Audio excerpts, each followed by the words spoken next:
So guys, nandito kami sa lugar ng kapatid ko. Ngayon, may mga kamatis dito na hindi na hinaharbisan. So, dahil mahal yung kamatis doon sa amin, pagkakataon namin na kukuha dito na free. O, yan.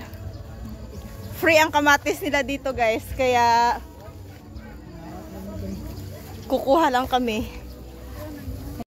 So, sila yung mga trabante guys.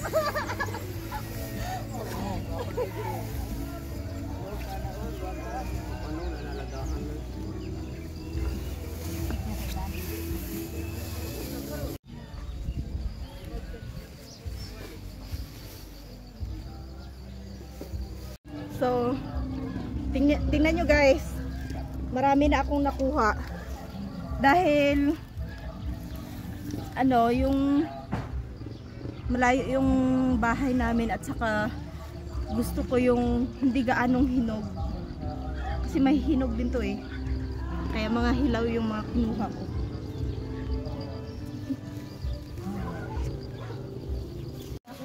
So ito guys, tingnan nyo, binigay sa amin. Lapit na mapuno yung timba. Ayan. Wow.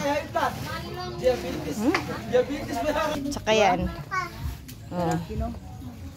Yan yung hinarbis ko doon. Tapos binigyan din kami ng malapit na mapuno yung balde. So, yung sa akin guys. Nahulog.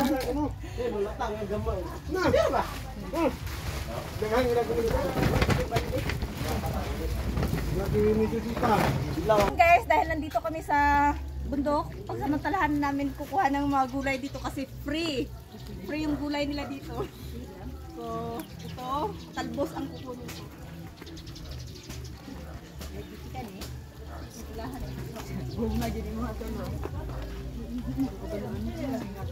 Talbos ako akay ihalo na ko sa isda. Sa isda og sa kanang ano? Lami ini sa tinola nga manok.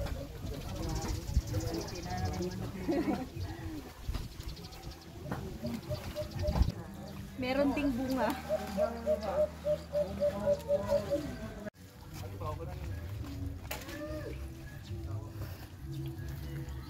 So ito guys, marami na akong nakuha.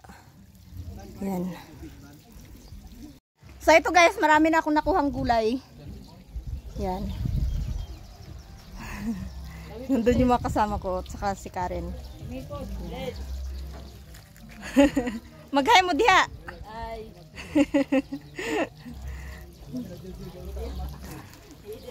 Shout out sa mga taga Barangay Buto. Naanami diri sa Miasong. Nang duha ka wanted naguman sa kuha. Mo nang ma-wanted sa Barangay Buto guys. Si Joy Joy ug si Inday. I-shout out puli mong uyab dya, day. Tulog pa. Tulog pa daw ang ilahang mga partner. So, mo niya mong mga gulay. Narami mga pasalubong unya pag uli. Lan mana na dire. Ibutang trik na mo, dire ah. Na. Ako yawa, Kaigot naman si Mario. Mo nang ilaha diha. Day, i-shout out imong iyab day. Na naka-zoom biya ka oh. Pangit, nanguha ko gulay.